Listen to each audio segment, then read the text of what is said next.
Film शुरू होती है एक लड़के की आइरिस से जो मॉल में शॉपिंग कर रही थी। तभी उसकी नजर एक लड़के जॉर्ज से मिलती। वो भी इसे ही देख रहा था और पहली ही नजर में दोनों को प्यार हो जाता है और अब के बाद वो एक साथ रहने लगते। इन्हीं साथ रहते रहते काफी दिन गुजरते। एक दिन जॉर्ज उसे अपने साथ एक ट्रिप पर लेकर जाता है। वो जरूर जॉर्ज के दोस्त का घर था जहाँ सभी दोस्त इकट्ठा हो रहे। जल्द ही दोनों उस लोकेशन पर पहुंच जाते हैं। इनकी मुलाकात जॉर्ज की एक दोस्त से होती है जो किसी वजह से आइरिस को पसंद नहीं करती। ये दोनों जब अंदर आए तो हम घर के मालिक इनके दोस्त को देखते हैं जो काफी अमीर होता है क्योंकि वो एक माफिया भी था और इसने ये इन सबको अपने घर आने की दावत दी थी। पर हम एक लड़के पैट्रिक और उसके दोस्त को देखते हैं जो दोनों एक दूसरे से बहुत प्यार करते थे और वो लड़के होकर प्यार कैसे कर सकते थे इसका जवाब हमें आगे चलकर पता चलेगा। अगर ऐसे ही इनको रात हो गई। ये लोग खूब ड्रिंक करते हैं और इन्होंने डांस भी किया और खूब मौज मस्ती करते हैं। अगली सुबह आइरिस और जोश घर के पास बनी नदी के बारे में बातें कर रही। आइरिस उसे कहती है कि चलो वहाँ चलते हैं, बहुत मजा आएगा। जोश कहता है तुम जाओ, मैं नहा कर आता हूँ। फिर वो अकेले ही नदी किनारे जाकर खड़ी हो जाती है। उसने जब अपनी जेब में हाथ डाला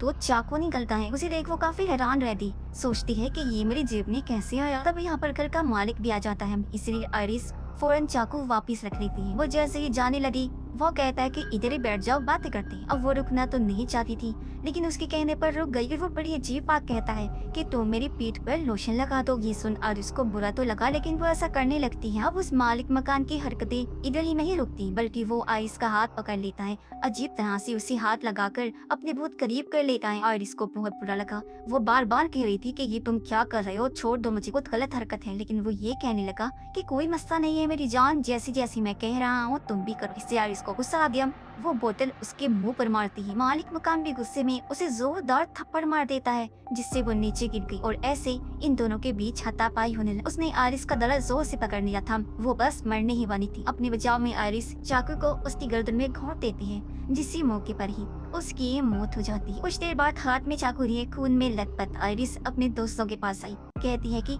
मैंने उसे मार डाला, मैं ऐसा करना तो नहीं चाहती थी लेकिन उसने मेरे साथ जबरदस्ती करने की कोशिश की। कोई बड़ी जान लेने वाला था। जोश उसके पास आकर कहता है कि शट डाउन बंद हो जाओ और उसके ऐसा बोलते ही वो बंद हो जाती है। उसके शट डाउन होते ही ये लोग उसे कुर्सी पर बिठाकर बांध देती है जिससे हम समझ पाते हैं कि आरिस कोई इंसान नहीं बल्कि एक रोबोट है, एक ह्यूमनॉइड रोबोट जो इंसानों जैसे दिखने वाले रोबोट। अब पैट्रिक का दोस्त जोश को कहता है कि ये तो एक मशीन है, आखिर ये कैसे किसी की जान ले सकती है और ये खतरनाक भी नहीं है। जोश ने कहा कि तुम यहाँ से जाओ, फिलहाल मैं इससे बात करता हूँ और सब कुछ समझा देता। अब जोश उसे एक बार फिर ऑन करता है। आइरिस अभी भी काफी घबराई हुई थी। वो बार बार एक ही बात किए जा रही थी कि मुझे माफ कर दो प्लीज, मैंने ये जानबूझ के नहीं किया। जोश कहता है कि तुम्हें उसकी जान नहीं लेनी चाहिए थी। मगर मैं कुछ नहीं कहता, जानते हो क्यों? क्योंकि तुम कोई इंसान नहीं हो बल्कि एक रोबोट हो। ये सुनकर आइरिस काफी चाँप जाती है क्योंकि आज से पहले वो इस बात से अनजान थी। कहती है कि ऐसा नहीं हो सकता, अगर मैं रोबोट हूँ तो फिर सब कुछ महसूस कैसे कर सकती हूँ, हर चीज को मैं समझती हूँ। तुम्हारे लिए फीलिंग्स, इमोशंस, जज्बात रखती हूँ, तुमसे प्यार करती हूँ। हमने बहुत सारा वक्त साथ गुजारा है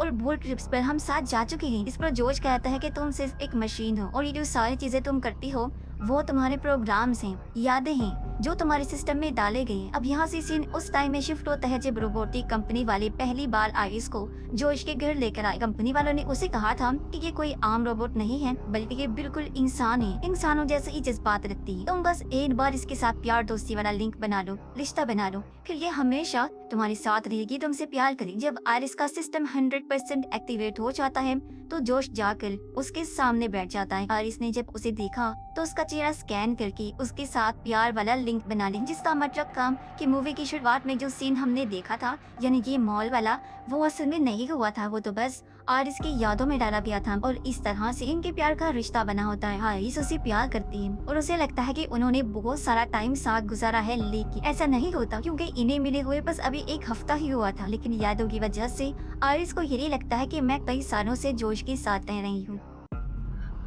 जॉर्ज उसे ये भी बताता है कि तुम्हारी आंखों से जो निकलते हैं वो आंसू नहीं हैं बल्कि पानी है, क्योंकि तुम्हारे अंदर एक टैंकर है। जब तुम दुखी होती हो या इमोशनल होती हो तो पानी अपने आप ही निकलने लगता है। ये सारी बातें सुनकर भी आइरिस कहती है कि जो भी है लेकिन मैं फिर भी तुमसे प्यार करती हूँ। वो साथ साथ रो भी रही थी। तभी यहाँ पर जॉर्ज की दोस्त भी आ जाती है और पूछती है कि तुमने अभी तक इसे बंद नहीं किया। ये सुन आइरिस को भी पता लग जाता है कि ये लोग उसे बंद करने वाले हैं। अपनी दोस्त से बात करने के लिए जॉर्ज उसे एक कमरे में लेकर जाता है। उनकी बातचीत से हमें पता चला कि ये सारा प्लान इन लोगों ने बनाया। दरअसल वो जानबूझकर घर के मालिक को मरवा कर उसका सारा पैसा खुद लेना चाहती थी। जोश कहता है कि हमारा रास्ता साफ है, बिल्कुल मैं कंपनी के आने से पहले आइरिस को रीस्टार्ट कर दूंगा, यानी उसे दोबारा चला दूंगा। वो सब कुछ भूल जाएगी और हम उस पर ही इल्जाम लगा दो। उधर आइरिस को वही चाकू नीचे गिरा हुआ मिलता है। उसे लेने के लिए वो चीख खिसका कर उस तरफ जाती है। वे नीचे गिरकर चाकू लेने की कोशिश करती है, लेकिन इतनी ही देर में यहाँ जोश भी आ जाता है और जब वो आइरिस के करीब जाने लगा, वो चाकू से उसकी गर्दन पर वार कर देती है, जिससे वो जख्मी होकर नीचे गिर गया। फिर वो खुद को भी छुड़वा लेती है और जोश का फोन देकर घर से बाहर आई और जंगल की तरफ भाग जाती है। जोश की दोस्त उसे बस देखती ही रही, कुछ कर नहीं पा रहा। पैट्रिक की दोस्त को भी पता चल चुका था कि आरिस की जेब में चाकू जोश ने रखा था। जोश उसे बताता है कि ये सब हमारा ही प्लान था और अब अगर कंपनी के आने से पहले हमने उसे नहीं पकड़ा तो हम सब फंस जाएंगे। वो एक पेन ड्राइव को सामने रखते हुए कहता है कि इसकी मदद से मैं आइरिस में चेंजिंग्स कर सकता हूँ और उसे पूरा बदल सकता हूँ, लेकिन इसके लिए हमें उसे पकड़ना होगा। अब जोश पैट्रिक के दोस्त को भी पैसे दिखाता है जिनके लिए ही इन्होंने घर के मालिक की जान ली। जोश कहता है कि इन पैसों के 3 हिस्से होंगे, एक मेरा, एक मेरी दोस्त का और एक तुम्हारा। जिन पैसों को हम आपस में बांट लेंगे। इस पर पैट्रिक का दोस्त कहता है कि 3 नहीं 4 होंगे। पैट्रिक को तुम कैसे बोल सकती हो, मेरे साथ है और उससे भी तुम्हें हिस्सा देना पड़ेगा। जोश कहता है कि नहीं, मैं ये नहीं करने वाला, इससे तो बस 3 ही होंगे। ये सुनकर उसका दोस्त जाकर पैट्रिक को शट डाउन कर देता है। वो बंद हो गया और हम समझ पाते हैं कि पैट्रिक भी एक रोबोट है। जोश की दोस्त उसे बताती है कि यहाँ टोटल $12 मिलियन हैं, जिनमें से $4 मिलियन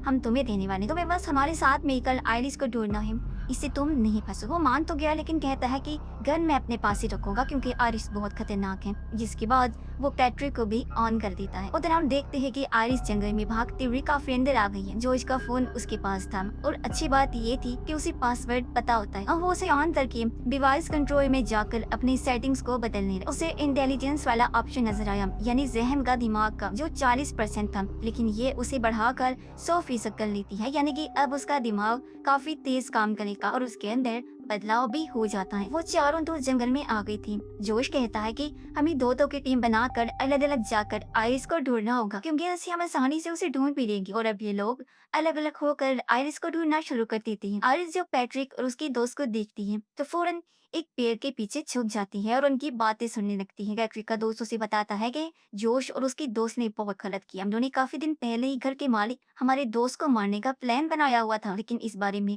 मुझे नहीं पता। हालांकि जोश कहता है कि वो मुझे दोस्त मानता है, लेकिन ये झूठ है। अगर दोस्त मानता होता ना तो मुझे इस बारे में जरूर बताता। उसे मरवाने के लिए जोश ने आइस को इस्तेमाल किया। उसे इसीलिए खरीदा क्योंकि आइस की मदद से वो उसे मरवाना चाहता था, क्योंकि ऐसे उसका काम आसान था। और अब जब वो फंस चुका है तो मुझसे मदद मांग रहा है। ये सुनकर पैट्रिक कहता है कि मैं भी तो एक रोबोट हूँ ना, तो क्या तुम भी मेरे साथ ऐसा ही करोगे? दरअसल उसे पता चल चुका था कि मैं एक रोबोट हूँ। उसका दोस्त ये सुनकर पहले तो काफी हैरान हुआ, पूछता है कि तुम्हें ये कैसे मालूम हुआ? पैट्रिक कहता है कि यार मैं इतने दिन से तुम्हारे साथ रह रहा हूँ, बस पता चल गया। और अब हम देखते हैं कि आखिर कैसे पैट्रिक और उसके दोस्त के बीच प्यार दोस्ती का रिश्ता बना था। दोनों एक फेस्टिवल त्योहार में मिले थे और इनके बीच गहरा रिश्ता बन गया। तब उसका दोस्त कहता है कि तुम बेफिक्र रहो, मैं तुम्हारे साथ कुछ गलत नहीं करूंगा, क्योंकि सच में हमारे साथ रहते रहते मुझे तुमसे प्यार हो गया है। तुम बहुत अच्छी हो, मैं हमेशा तुम्हारे साथ रहना चाहता हूँ, तुम मेरे लिए सब करते हो। इनकी बात चल ही रही थी कि तभी आरिस के हाथ में फोन पर बेल हो जाती है, जिससे इन दोनों को पता चल गया कि आरिस पेड़ के पीछे है। पैट्रिक का दोस्त गन निकाल लेता है। आरिस भागने लगी तो वो शूट करने लगता है, लेकिन निशाना ठीक से नहीं लगता। ये देखकर पैट्रिक का दोस्त दूसरी साइड पर जाता है और जब आइस भागते हुए आगे बढ़ रही थी तो वो सामने से आकर उसे पकड़ लेता है, जिससे ये दोनों घसीटते हुए नीचे गिर जाती है। लेकिन इससे पहले वो गन लेकर दोबारा आइरिस पर हमला करता वो ही उसे पकड़ लेती है और इन दोनों के बीच हाथापाई होने लगती है। लेकिन इसी बीच गन चम जाती है। गोली पैट्रिक के दोस्त को लगी और उसकी मौके पर ही मौत हो जाती है।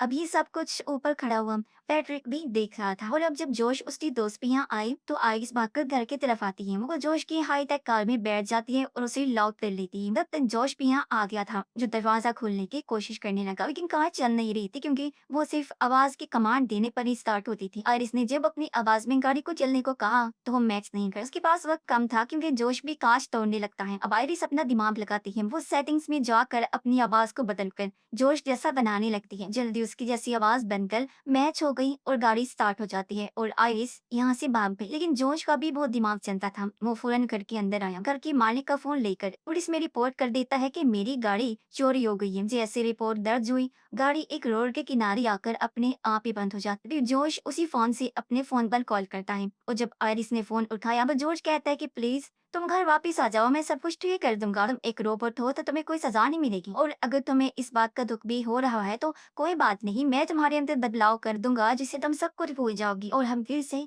एक साथ रहने लगेंगे। इस पर आयरिस कहती है कि बिल्कुल नहीं, अब मैं दोबारा तुम पर भरोसा करके गलती नहीं कर सकती। तुमने तो घर के मालिक को मारने के लिए मुझे इस्तेमाल किया है। जिम में पैट्रिक और उसका दोस्त बातें कर रही थी और मैंने उनकी सारी बातें सुन ली हैं। मैं यहाँ से दूर चली जाऊँ, दोबारा लौट के तुम्हारे पास नहीं आऊंगी, क्योंकि अब मैं भी जीना चाहती हूँ। अब जैसे ही कॉल बंद हुई, जोश भागकर पैट्रिक के पास आता है। वो उसके दोस्त का फोन देखकर पैट्रिक में चेंजिंग्स करने लगा और उसके गुस्से को 100% बढ़ा देता है। ये बदलाव करने के बाद वो पैट्रिक को रीस्टार्ट कर देता है, और जब वो दोबारा अपनी आंखें खोलता है तो इस बार उसके सामने जोश था। तो अब इन दोनों के बीच प्यार दोस्ती का रिश्ता बन जाता है और पैट्रिक अब जोश से प्यार करने लगता है। जोश उसे कहता है कि तुम मेरे साथ रहना चाहते हो ना, अलग नहीं रह सकते ना। लेकिन आयरिस हमें अलग करना चाहती है, तुम्हें जाकर उसे रोकना होगा। उधर जब आयरिस गाड़ी का कांच तोड़ रही थी तो यहाँ एक पुलिस ऑफिसर आ जाता है। वो ये देखकर गाड़ी से उतरकर बाहर आया। तब तक आयरिस भी बाहर आ चुकी थी। अब आयरिस को ऐसे प्रोग्राम किया गया था कि वो झूठ नहीं बोले, और जब ऑफिसर उसे पूछता है कि तुम यहाँ पर क्या करने के लिए आई हो, तो वो कहती है कि पास में ही एक घर है, हम सब दोस्त वहाँ एंजॉय कर रही थी। अब ऑफिसर को पता था कि वो घर किसका है, इसलिए वो आयरिस को कहता है कि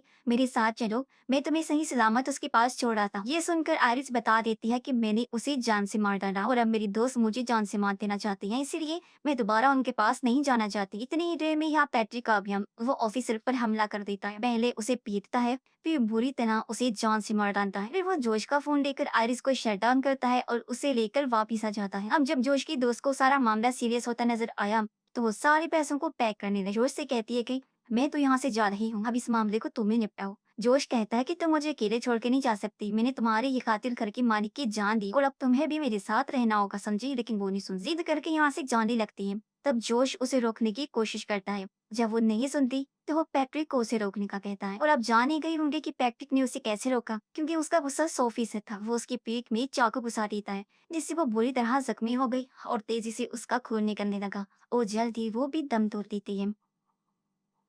अब उसकी लाश को ठिकाने लगाने के बाद जोश फिर से आयरिस को ऑन करता है, लेकिन उसने आयरिस के हाथ कुर्सी से बांधे हुए थी और अब वो चाह कर भी कुछ नहीं कर सकती। जोश कहता है कि मैं तो सिर्फ तुम्हारे अंदर चेंजिंग्स करके तुम्हें रीस्टार्ट करना चाहता था, ताकि तुम्हारे अंदर का सेव डेटा डिलीट हो जाए, लेकिन अब मुझे लगता है कि तुम्हें खत्म कर देना चाहिए। आयरिस, जिसका दिमाग 100% काम कर रहा था, कहती है कि मैं सब जानती हूँ कि तुम्हें क्या अच्छा लगता है क्या नहीं। वो और भी कई सारी बातें करती है जो सिर्फ जोश के दिमाग में चल रही है, जिससे जोश को अंदाजा हो गया कि उसका दिमाग कितना तेज काम कर रहा है, इसीलिए वो उसकी इंटेलिजेंस को जीरो कर देता है, यानी दिमाग बिल्कुल खत्म। जिससे अब वो जोश के कंट्रोल में आ गई। जैसे जैसे वो कह रहा था, आरिस बिल्कुल वैसा ही कर रही थी। वो उसका एक हाथ आगे करके नीचे मोमबत्ती रख देता है। ऐसा उसने इसलिए किया ताकि उसे तकलीफ हो और वो जलने लगती है। अब जोश कंपनी में फोन कर देता है ताकि वो आकर आरिस को ले जाए। आरिस का पूरा हाथ जल गया और उसका अब मशीनरी वाला हाथ नजर आने लगता है, और अब वो बैटरी को कहकर आग बुझवा देता है। फिर उसके कहने पर आइस गन हाथ में लेकर अपने सर पर रख लेती है, और जब उसने चलाने को कहा तो वो खुद को शूट भी कर लेती है, जिससे अब पूरी तरह वो खत्म हो जाती है। कुछ टाइम बाद रोबोटिक कंपनी वाले लोग जब आइरिस को लेने आई तो वो इन्हें झूठी कहानी सुना देता है। गवाही के तौर पर उसने पैट्रिक का रुख पुलिस वाला बना दिया था। वो जोश की हाँ में हाँ मिला रहा था, इसीलिए